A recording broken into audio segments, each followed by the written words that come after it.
So of course this week was the week when I got the virus, I got COVID, which meant I had to spend a week off work, isolating as best I could. I just done all my shopping, so I wasn't short of food or anything like that, fortunately. But it did of course mean I spent an awful lot more time than usual sat in front of my computer being able to trade. Could have gone one of three ways, I suppose, good, bad or neutral, and it's gone pretty well, having more time to sit in front of a screen and trade. I've done some good trading, it's gone pretty well, especially in relation to my silver longs. And you might be thinking, well, when silver goes up this much in a week, that's pretty hard to mess up. Of course you're going to have had a good week, but the point is it's always possible to mess it up. The amount of times you'll see a move like this, up, down, whatever direction you were anticipating or wanting it to go, and have watched it leave the station, leave the platform without you, and then in trying to jump on board you only repeatedly fall underneath the wheels and get squished into little chunks of corned beef that go flying into people's faces and eyes. You know, you can fuck up anything, and it takes a special talent still, I think, to do that, and also not to do that. So, no, good trading is what made the difference, I'm afraid. You've still got to actually do it. You've still got to actually execute. Which I did, and I've been going long silver, and I'm very pleased, and I'm very happy. And I'm really wanting to see us hold, in the first instance, above this key pivot here, which is an important yearly level, 2120, something like that. There's the high here from the previous week. We're coming into a big resistance. This is also a yearly line at 2330, 2340, something like that. I'm vaping. CBD is good, apparently, for COVID. I'm mostly over it now. I'll be back at work on Monday, unfortunately. But a nice leverage long position in silver. But this is just 1 week, and now we've had this week, now we've seen the Chad Scandalous. You don't get too many of those in a row normally, without there being backfill and overlap and chop. So the next, maybe it could be February. It could be February before the any follow-up fuckery ends and we start to have clear trend again. Or we could scope more. Ideally, we all deserve, after 2 years of this, I think we all deserve maybe just straight to $50 an ounce. But that really is a delusional level of optimism. But you can see the inverse head and shoulders, head, left shoulder, right shoulder. We've got divergences all over the place screaming. We've got the breakout here. Flagpole, flagpole. Probably need to flag out again. We'll start on the quarterly. The quarterly looks very good. It could stop right there. That's such a key resistance. For all we might see now is a scolded cat reaction away from this, maybe back into this support of this level here, or maybe this will be a head, a left shoulder will go up and then down and make a right shoulder. Maybe in October 2024. That'd be pretty appalling, wouldn't it, if we had to wait that long? But it is what it is, and the market will do what it wants. But the quarterly looks good, as you can see. The monthly looks great at the moment. Weekly, that was a very strong week. Worryingly strong, like I said, in terms of chop and fuckery in the immediate term future. Basing, breaking out, back testing, up we go. So, ideally we'll just continue. There's nothing really serious, assuming this is not going to be a major obstacle. And there's no reason for thinking that. It is, after all, the big yearly level, so we should expect some stops, some pause around here, I think. But if we don't, even if we do, if we get over it, there's no real further impediments to price action until we get into $27, $28 an ounce.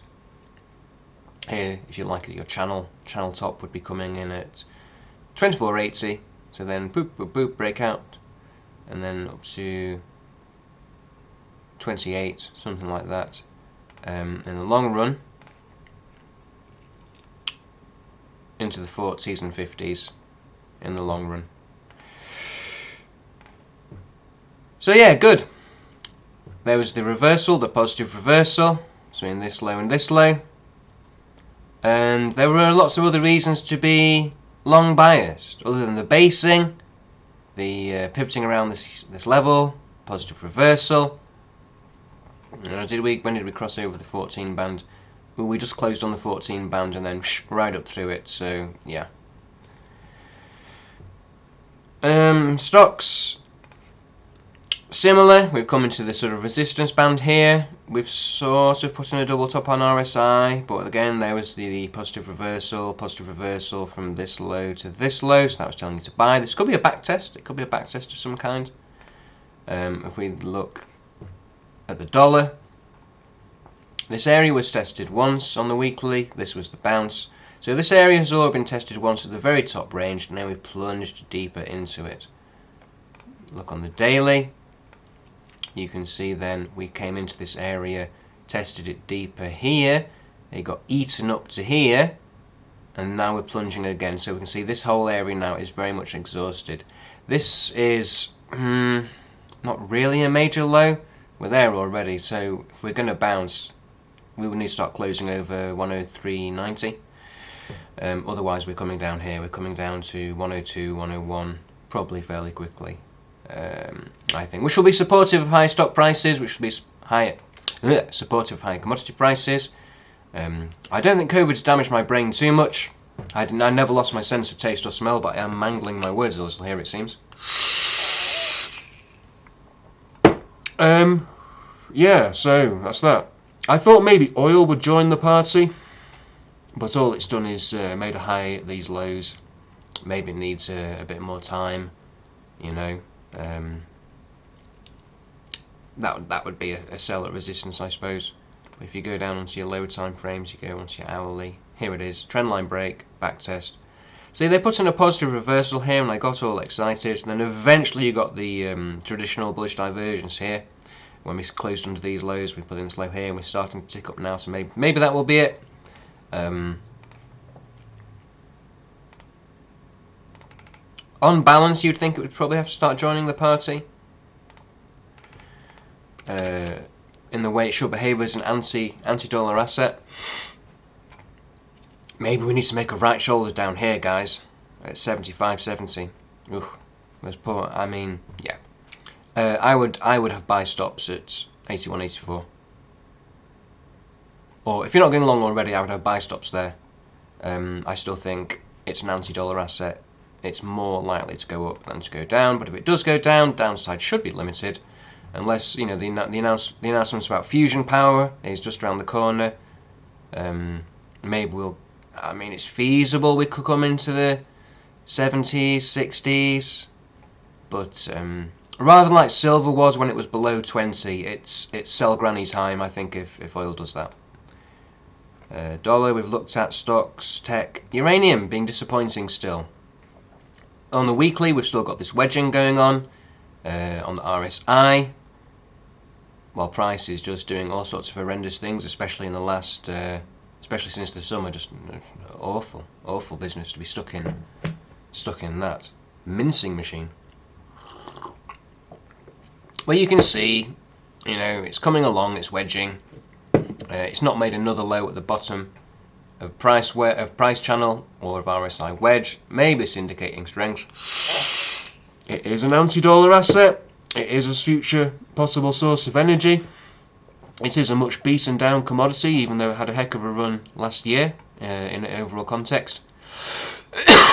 So I'd be looking really for, in the immediate context, the support is 2020, resistance is 21.44.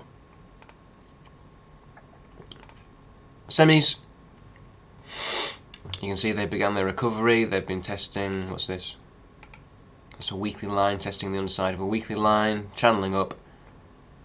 Big time divergence, but staying above the support.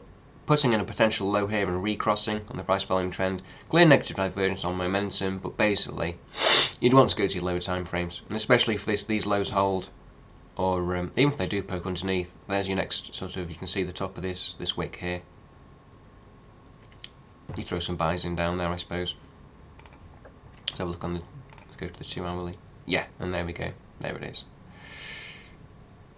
Barely lower in price, all the way down here on RSI. Whoop, got that pop. Yeah, I mean, yeah.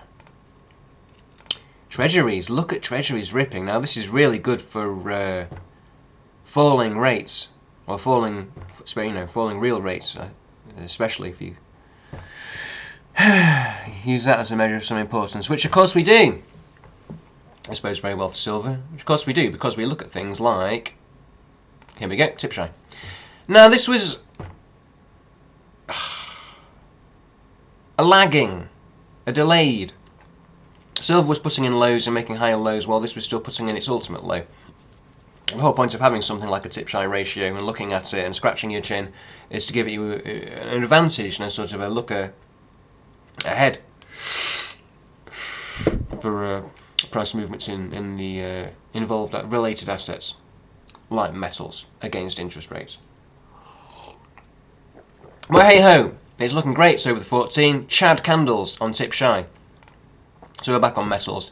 Against stocks, 1, 2, 3, we formed this rooftop. Can we shatter the rooftop? Can we break the rooftop? Against gold, we've broken up and out in the ratio. Yen against dollar, yen being the ultimate anti-dollar, we can see up, up, up and away. Miners against the commodity itself, so the future of the commodity against the present.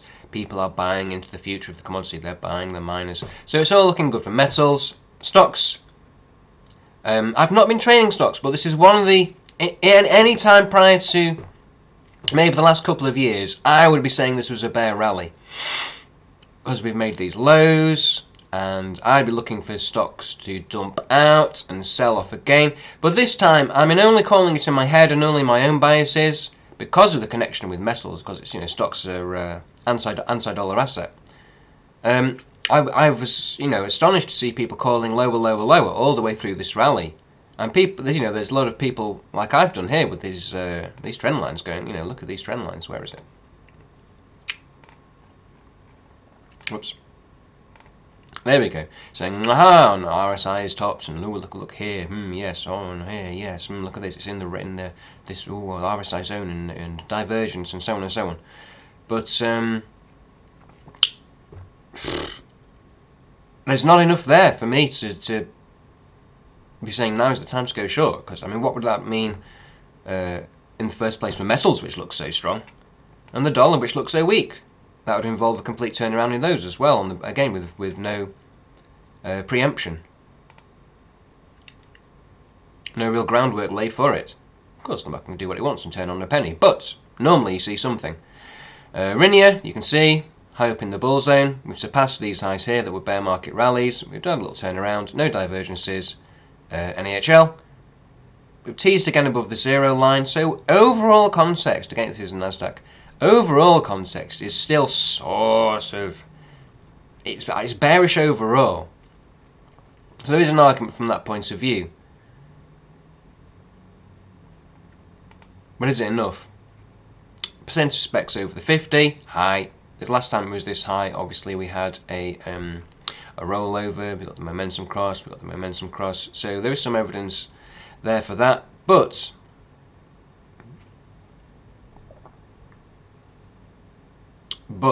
is it enough? This is a healthy reading on the face of it. No divergence with high yield debts, and so on and so on. So even if there is a bit of a pullback, there's nothing there's nothing staring me in the face that's screaming like, it's time to have undue alarm. That's my analysis. Keep it simple, right? Keep it simple, stupid. If we look at the daily chart, the 14 bands are tilted up. We're above the 14. Look, we found support. We found support at the 14 bands. We didn't make it to this order block down here. We found support at the 14 bands. Resistance at the VWAPs, resistance at the channel. What do you want to say? The last signal here was the positive reversals, and then, and there we are at support. 4,000 was bigly support. We get into the half hour. Yeah, I mean, well, I'm more happy about being in silver than trying to speculate on what stocks might do. There's the weekly. It doesn't look bad at all, does it? I mean, come on now. Let's be realistic here. Bullish overall. Bullish overall. It fits with the other pieces of the puzzle. It fits with the other pieces of the thesis. But yeah, that's how I see things. But in terms of how other people see things, I thought we would just have a look at a very highly rated and commented piece of sort of due diligence technical analysis on, I know, Wall Street Bets, I know, but this is someone making a real effort post. I've put real effort into this one, and it's been, and I just think, how can you not be completely, well, you'll see as I show it to you, but I just think if I was trying to fill my head with this stuff and trade on it as a basis for execution, my head would be so jumbled I'd be trying to stick my shoes at my arse and wear my socks on my head. I mean, you'll see. Long read. And people love this. People weren't like leaving, snarky comments underneath. Shitposty comments. So we've got unemployment data. We only, and he was always over the market. Puts in Tesla. Whatever, extraneous detail, unnecessary detail. And look at this. Epilepsy warning voided. I mean, how can you make sense of this? Look at it. I mean, even when I was at my absolute worst as a beginner, sort of, well, I still am a beginner, functionally. But I mean, in terms of my education as a sort of learning technical analysis, I never constructed a monstrosity like this with so many lines and zones and fibs and solid lines, and this is like a grid, but it's a grid put on. Look, they put on these are custom levels. They're hitting pivot points, so they put on every single one of these as a pivot, custom pivots. Then there's these thick ones and these fib zones. What's with these colour zones? What do these lines mean? It's like, yeah, there's a sort of wedging action going on, and this channel is split into 1, 2. Is this exact quarters? Are these 25% of the channel, or are these sort of best fit? They've eyeballed them and put these diagonals on themselves. What is? I mean, other than you put opticians out of business. You went around showing people this. No one will be able to fucking see. And then look at the level of detail. Oh, the massive pre-market move, dark and gloomy, until 9:15. Until the end of the day. And it looked like the bulls were back in control. And there was a big fight at 4:05.2 in the time frame for the afternoon. And it just leaves us with more questions than answers.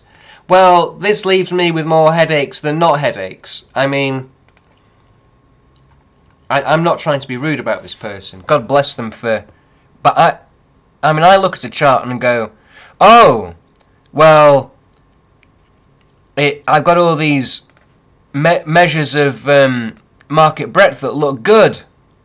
I'll buy. Like, oh, price is over a moving average, and the breadth looks, I'll buy. The dollar's shitting its pants, and stocks are like the opposite of the dollar. Yeah, silver, I'll buy. And it's nice and simple. It's not sponsored by Crayola crayons and the Haribo charity centre multicoloured epilepsy sick bucket. Log in or sign up for the best experience. I'm here for the worst experience. Leave me alone. Look at the zoomed out level here while using yesterday's peak. And the peak in January is our new 22 bear market resistance line. We actually are still within the bear trend. But the price has moved, look, it's moved from 3,500 to 4,000. There's been a 500 point move. Well, we're still within the bear trend. You don't like 500 point moves. Me neither. And this is nice here because he's talking about the candle. You know, you get this thrust candle, then you get sort of, you know, the body with the tail. It's like the hammer. It's the hammer down on price. And it, you know, I like that's some nice candle analysis. But candles, I mean, look at these candles. What are they? What's this doing? What does this candle mean? This goes right down again. It's like, aha, and I'm squatting. Now I've done a dive down here, but I boinged back up, and now I've got a tail like this, and I'm like a hammer, but I've not got a little sticky bit on top of the hammer, and now I'm a doji. Rah, surprise! Now I'm that's the problem with candle analysis, you know. However, when we look at the daily chart, it zooms in. Blah blah blah blah. We lost the key market, pre-market pivot. But then the bulls came back in strong, and it goes on, and then here's the resistance line. Well, this is a good place to short, because this is the low becomes a high, and it hits the channel. But would you not need these two touch points on the channel to make the channel first? So you wouldn't have had this drawn in until this had sort of moved on afterwards, and then you could connect it between here and here, sort of after the fact. But anyway, we sell down, you know. But everything was telling you to sell through here anyway on, you know, your market indicators. And also, if you're just into sort of, well, it's under a certain moving average, so I'm biased to the sell. It's lost this key level. I'm biased to the sell. You know, until I'm not. This is the weekly. We are currently in this channel. If we look at the weekly trend line using this week's peak and January's peak, 3 of the 4 rejections have perfectly touched this resistance line. That's lovely, but it doesn't tell us anything really. I mean, you should short at resistance as a rule, but what's the context? And again, this could work out fine. This could be a great trade, but it's sort of, you know, from this,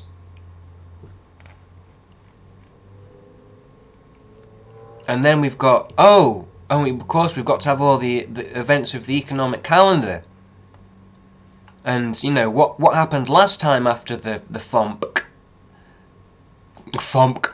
It's like when someone throws a particularly heavy, dull object at your head. It goes FOMC. Like it hits you on the head. Makes the wacky cartoon noises. FOMC.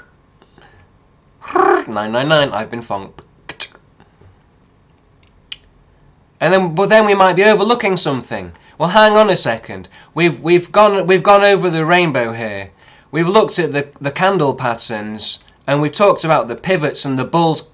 They came really strong, and we've looked at the past year of channel peaks, and it's shorting, and it's on the weekly, and then we've looked at after the FOMC, it's minus.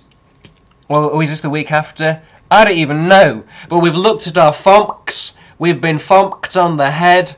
The doctors have seen us, but we might have overlooked something.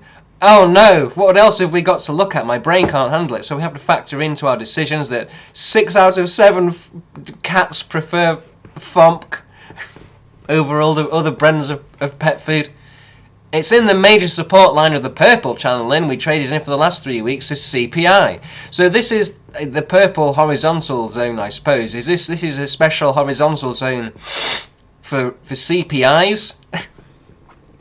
The CPI was the range low and range high, but it's I don't know. Of CPI. Hint, it's the major... Oh, that's what I just read. So the SPY could pop. So it could go here, or it could go here, guys.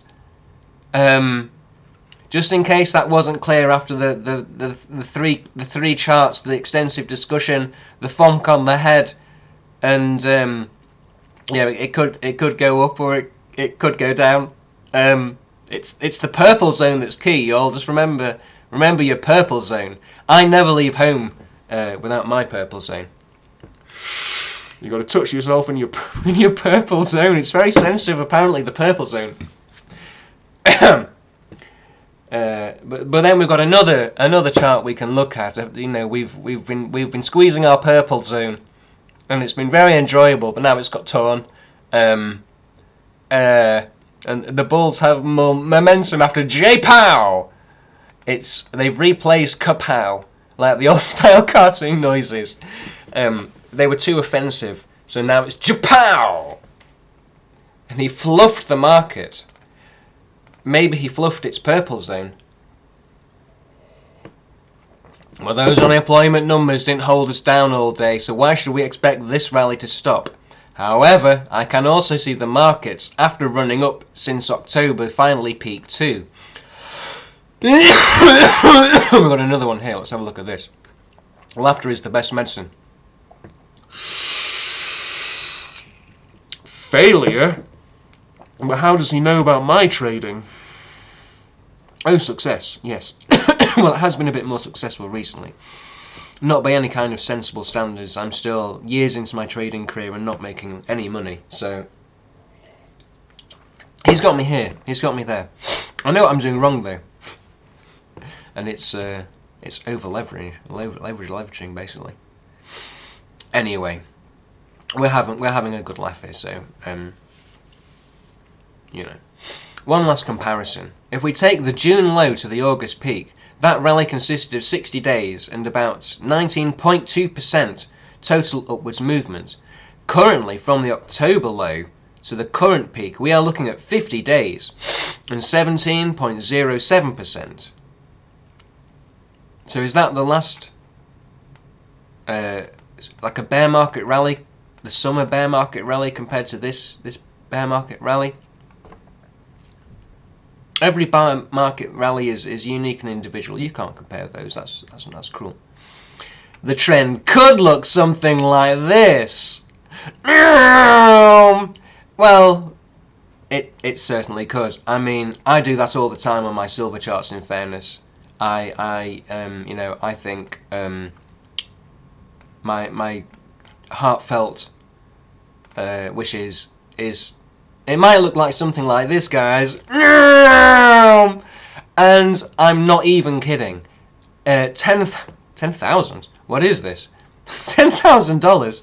Oh no, that's I forgot the divisor. It's $100. Yeah, $100 by July 2025, guys.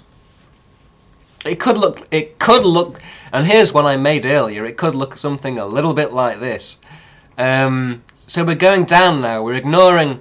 Its purple zone was torn, and now there is red stuff pouring out of it all the way down to 320. But SPY's been moving up and down in these cycles all year long. And is the bear market rally over? And before you start touching your Jackson Hole, as well as your purple zone, people need a reason to sell. Think about it like this. And then we get a thought experiment. We're trying to get inside the heads of buyers and sellers. So we've looked at 10 different kinds of charts. We've squeezed our purple zone until it's torn. We've been fonked. We've been japowed. We've imagined the red arrow coming out of our torn purple zone. But now we've got to think about it like this. Because there's buyers and sellers, we have retail and we have hedge funds. Most of whom don't beat the index, but never mind. Some of these people have been able to buy in or DCA. I don't know what that means. A discollected authorization. And we also have people who obviously bought at 480, so they bought high. Think of this as a seller standpoint. If you bought at the bottom or anywhere along the way to current price, and we're knocking on the door of possibly breaking out of the bear market and heading to 420, maybe 430, why would you sell right now? What reason do you have to sell? Hint, you don't have one yet. So, you might not fancy selling, but you've got to take profits. I mean, sure, it could go higher, but you were just saying we're at resistance. Next, think of this as a buyer standpoint. You know, you've watched this go all the way from 350 to 410, and you know we're hitting near 20%, which historically is where most bear market rallies stop. Why would you buy here? Are you retarded? The reason someone would buy here is FOMO. and we're going to get a Santa rally, but all the smart buyers already bought, and we've been fonked. I'm assisting cash. We're in this trading range, but we've still not got a complete and comprehensive picture. You can't trade until you factor a few more things. How can you execute? How can you expect to execute? Got to factor a few more things in here. Looky here. Listen, sunshine. You don't even have one of these.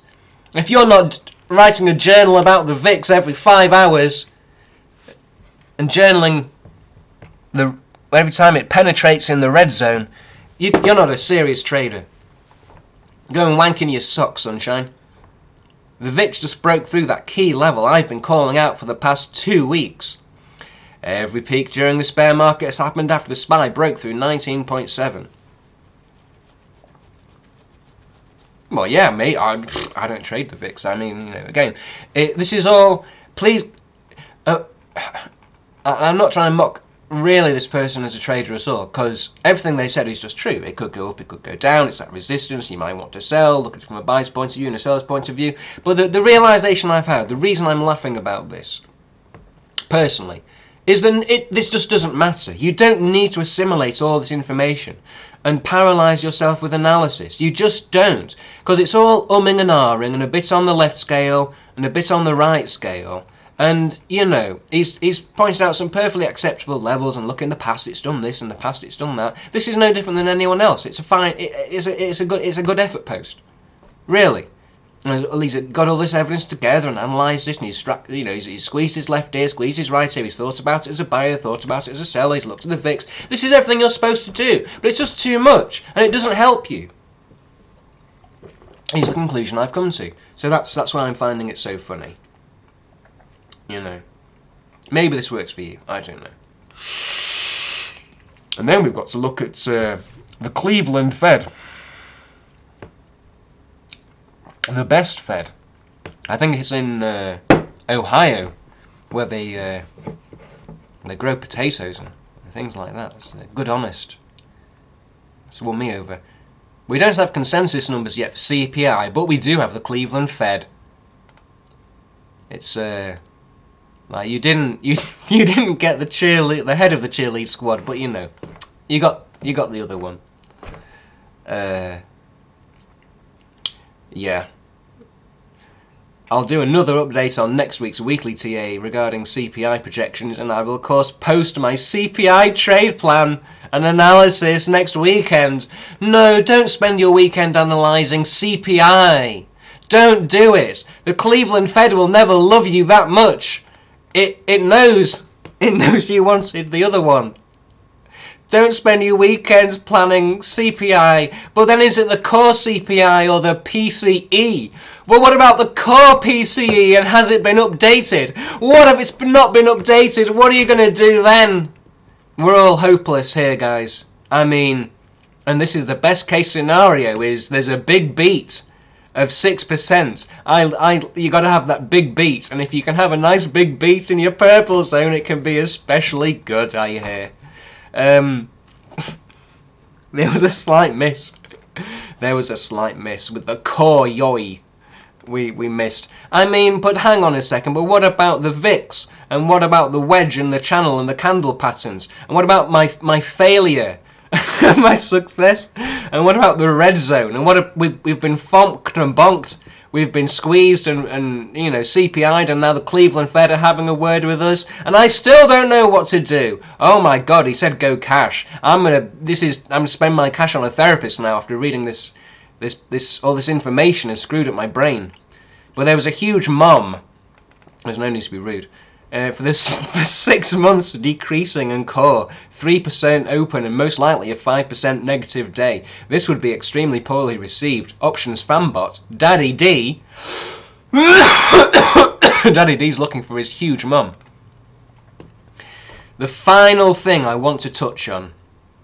The final thing. So this will help us decide. This will help us know. There's a projected BPS hate hike.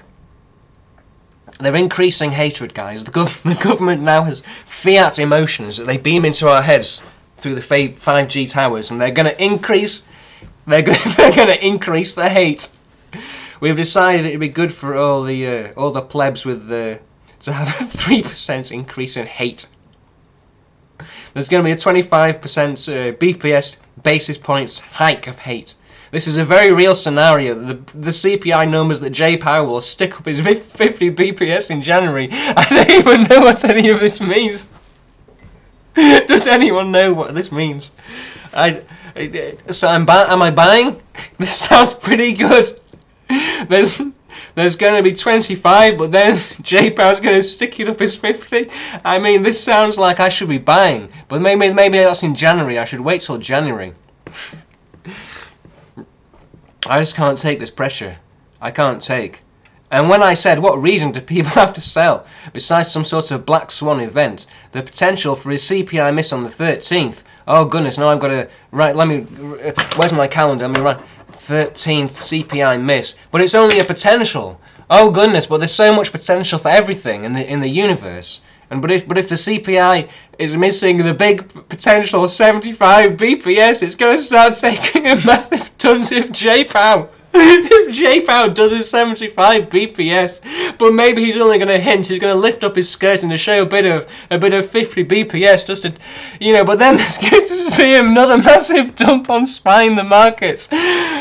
If that wasn't clear, guys, I mean, it is now. Unclog your toilets, guys. Clear your U-bends. My thoughts are that we end up somewhere down near 390 and below 405. Well, that seems to be a rational statement. Statistically, this is the best play, with 90s and 95% that... Oh, no, goodness, he's been calculating. So we've been J-Pow'd and fonked and bonked and squeezed our purple zone and looked at the VIX in the red zone and the challenge and the wedge and the rainbow zone and the pivots and the custom candles and the diagonals. We've worked out the FOMC trends and we've been J-Pow'd and we're getting 50 BPS and we're going to get 75 BPS in our dumper. And it's... But this is one $5,000 trade with a 10% TP, 20% stop less. It's the date and the call and the put and the DTE and the gain loss and the account positive. But then if there's a smaller position equivalent and you have your day, take a daily log. And Daddy D's back here on December the 2nd to give us some scalp trades with an 88.9% win rate and with a weekly profit of $4,914. And overall, this is a pretty decent week. So there you go. He's profitable. Ignore me. Listen to this guy. I mean, what's there to say? After back-to-back losses, good week, second week in a row, scalps, mostly attributed this to the volatility. Green week, now we're back on Tesla. I really enjoy trading it, but for the last 2 weeks now, I don't find the risk to reward worth anymore. I was focusing on SPY and SPY scalps and L2Ls from now on, which means I will also not be including Taylor in my daily TAs anymore. Hope everyone has a good weekend. Well, I don't know about you, but I'm going to go log off immediately and spend the rest of my weekend analysing the Cleveland Fed's CPI. So I'll get the dildo, you get the the glue stick, and see you next week.